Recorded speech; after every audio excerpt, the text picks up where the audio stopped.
everyone আপোনালোক সকলোকে মোৰ আন এটা ভিডিঅ'লৈ স্বাগতম জনাইছো বন্ধু বান্ধৱীসকল আজি এই ভিডিঅ'টোত মই আপোনালোকক একেবাৰে ইজি আৰু একেবাৰে মানে আসানসা এটা ঘৰুৱা উপায় দেখাম যেটো ঘৰুৱা উপায় আমাৰ চুলিৰ কাৰণে হয় আসলে বহুতে মোক কমেন্ট কৰে যেতিয়া মই ৰেমেডি বিলাক শেয়াৰ কৰো একেবাৰে সহজ ঘৰুৱা উপায় দেখাবচোন যেটো ঘৰুৱা উপায় চুলিৰ কাৰণে বেছি এফেক্টিভ হয় তো তেনেকুৱা এটা ঘৰুৱা উপায় মই আজি লৈ আহিছো যেটো ঘৰুৱা উপায় আপোনালোকৰ চুলিৰ কাৰণে ৰামবান বুলি ক'ব পাৰি কাৰণ ই আপোনালোকৰ চুলি খৰা সমস্যা দূৰ কৰিব চুলিখিনি দীঘল কৰিব চুলিখিনি মিহি কোমল আৰু মেনেজেবল কৰি ৰখাত সহায় কৰিব তেনে হলে কিনো এই এফেক্টিভ ঘৰুৱা উপায় অৱলম্বন কৰিব লগছন ভিডিওটোৰ মাজলৈ গৈ চাই লও আজি মই আপোনালোকৰ বহুত বেছি সময় নলও কুইকলি একদম ঘৰুৱা উপায়টো আপোনালোকক দেখাই দিম ঠিক আছে সো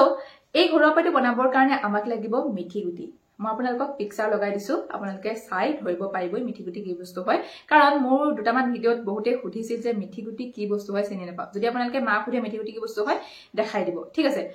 এটা পাত্ৰত মই 2 চামুচ মিঠি গুটি লৈ লৈছো তাতকৈ বেছি মিঠি গুটিৰ প্ৰয়োজন নাই মিঠি গুটিখিনি মই এবাটি পানীত গুটেই ৰাতিটোৰ কাৰণে তিয়াই ৰাখি থম এনেদৰে তিয়াই ৰাখিলে কি হ'ব জানেনে মিঠি গুটিৰ যিখিনি তত্ত্ব পানী লৈ আহি যাব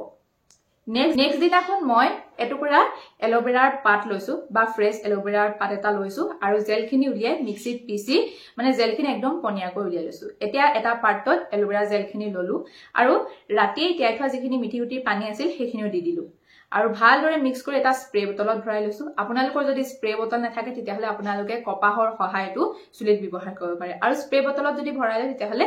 ইউজ কৰিবলৈ আৰু বেছি সুবিধা হয় নহয় জানো এতিয়া মই চুলিখিনি ভালদৰে আচুৰি ললো আৰু স্প্ৰে বটলটোৰ সহায়টো মই আপোনালোকক এই মিঠি গুটিৰ পানীখিনি চুলিত লগাই দেখাইছো আৰু মই কপাহৰ সহায়টো লগাই দেখাইছো আপোনালোকে যি ধৰণে ভাল পায় লগাব পাৰে মই এতিয়া আপোনালোকক একদম সহজভাৱে কৈ দিছো যে এই যেটো মই ৰেমেডি বনাইছো ৰেমেডিটো আমাৰ চুলিৰ কাৰণে ৰামবান বুলি কিয় ক'ব পাৰি মিঠি গুটি যে আমাৰ চুলিৰ কাৰণে ৰামবান বুলি ক'ব পাৰি মিঠি গুটি কি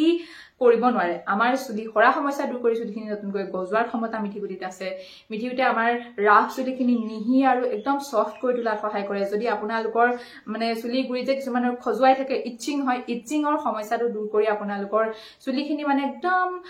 মজবুত কৰি তোলাৰ কাৰণে মিঠি গুটিটো খুবেই ভাল আপোনালোকে চুলি ধোৱাৰ 1 ঘণ্টা বা 2 ঘণ্টাৰ আগত এই ঘৰুৱা উপায়টো চুলি গুৰিৰ পৰা চুলি আগলৈকে ভালদৰে ব্যৱহাৰ কৰিব আৰু সপ্তাহত 2 দিনকৈ আপোনালোকে যদি 1 মাহো ব্যৱহাৰ কৰিব পাৰে আপোনালোকে নিজে ৰিজাল্টটো দেখা পাব আৰু মই আপোনালোকক দেখাইছো চাওক মই যে ঘৰুৱা উপায়বিলাক ব্যৱহাৰ কৰো চুলি গজাবৰ কাৰণে ইয়া চাওকচোন সৰু সৰু মানে একদম আপোনালোকে দেখিব আপোনালোকৰো চুলিখিনি দীঘল মজবুত হ'ব লগতে চুলিখিনি নতুনকৈ গজিব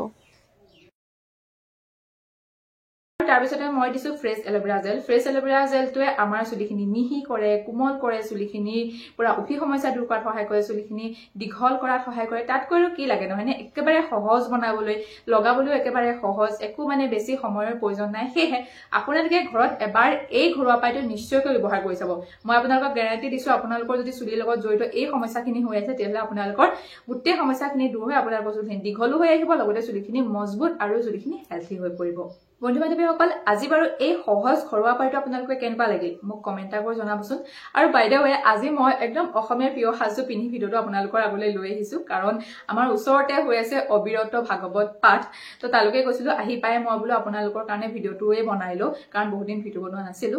সো হে আজি ভিডিওটো চাই আপোনালোকে যদি ভাল পালে এটা লাইক কৰি দিব চেনেলটো যদি সাবস্ক্ৰাইব কৰে সাবস্ক্ৰাইব কৰিবলৈ নাপাহৰিব তেনেহলে মই আন এটা ভিডিও হৈতে পুনৰ আপোনালোকৰ হৈতে লগ হ'ম তেতিয়ালৈ আজিলৈ আহিছো বাই বাই